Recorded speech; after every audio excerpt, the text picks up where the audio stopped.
The senator from Wyoming. Madam President, first I ask unanimous consent that the following senators be allowed to speak for up to 5 minutes each prior to the scheduled roll call vote, and it's Senator Hoeven and Senator Moran and Senator Cornyn following me. Without objection. Thank you, Madam President. Madam President, I rise today to speak about the need for strong American leadership. President Biden's weakness, seen on the world stage, is dangerous. It's dangerous for our nation, and it's dangerous for the world. It hurts our citizens, and it encourages aggression against our nation and others. Sadly, America doesn't have strong leadership right now from the president or the vice president. Joe Biden is stumbling, he's bumbling, he's blundering into a disaster. It's not one night of forgetfulness on the debate stage. It's 3.5 years of a pattern of failures. We are living in the time of heartbreak at home and humiliation abroad. Look at the drugs, the death, the destruction coming from our southern border. Under Democrat open border policies, there have been 10 million illegal immigrants who have invaded our nation. Americans all across the country are in danger. Democrats' open borders allowed Venezuelan criminals to go to Houston, Texas, to sexually abuse and murder a 12-year-old girl. Illegal immigrants' crime have taken the lives of many Americans across the country. They make headlines every day. The open border allows deadly fentanyl to flood our nation and poison our communities in all of our states, and certainly Wyoming has been one of the victims of this poisoning. More than 300 terrorist suspects have come into America. That is 300% higher than what we saw under the strong policies of President Trump. And terrorists are roaming our nation undetected. Remember, border security isn't optional. It's an obligation, a commitment to the safety of our American people. It is the foundation of our safety. Without border security, there can be no national security. Under Joe Biden, Americans are not safe at home, and increasingly, the world is not safe either. President Biden's weakness has invited war, it's invited conflict, and it's invited chaos around the world. He continues to appease Iran by letting Iran avoid sanctions. Iran's exporting almost 1.3 million barrels of oil to China each and every day. It uses the money from these oil sales to fund terrorism around the world. President Biden made the misguided assumption that concessions to Iran would stop conflict. Instead, Biden's appeasement makes Iran more aggressive. Meanwhile, Biden has proven to be a fair-weathered friend to our strong ally, Israel. On American college campuses today, student protesters express hostility to the very existence of the Jewish state. Democrats in Washington have also grown more hostile to Israel.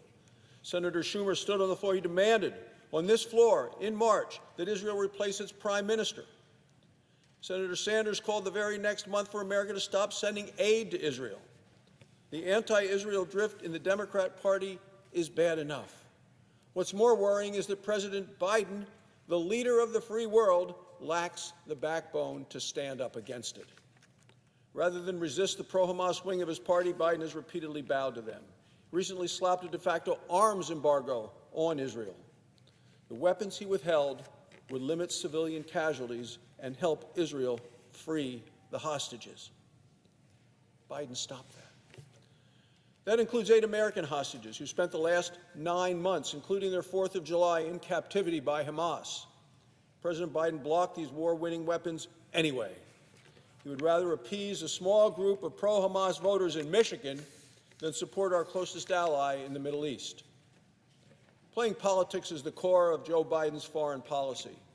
He recently claimed that no American service members died on his watch. He told the world that. Well, that's false. It's wrong. It's a denial of what's happened. On January 11th of 2024, 2 Navy SEALs were lost at sea during a mission to stop weapon shipments from Iran to Houthi terrorists.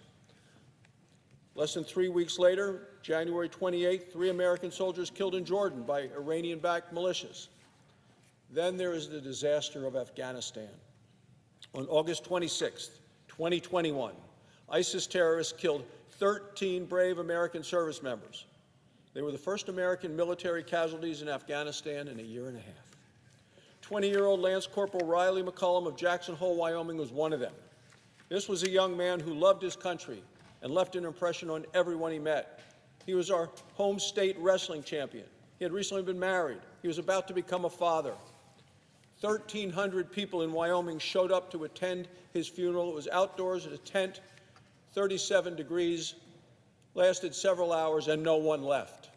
Because Americans deserve better than a president who forgets the sacrifices of American heroes and forgives the aggression of Americans' adversaries. Look, Joe Biden's weakness and confusion are a vivid contrast to what past presidents have done. I think of President Ronald Reagan and his successful policy of peace through strength. For 8 years, President Reagan built a strong national defense. He restored America's confidence. He confronted Americans' enemies. His approach incredibly ended the Cold War without firing a single shot. 3 decades later, President Trump adopted a similar policy. No more apologizing for America like President Obama had done. We had strong borders, we had a strong military, we had a strong economy, and we had strong American leadership. Our allies respected us, our enemies feared us, we were safer. It's time for America to return to that approach.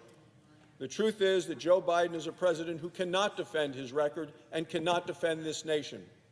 For the safety of our nation, we need a lot less of Joe Biden's weakness and a lot more peace through strength. That's what we need to do. That's the way we get America back on track. Thank you, Madam President, and I yield the floor.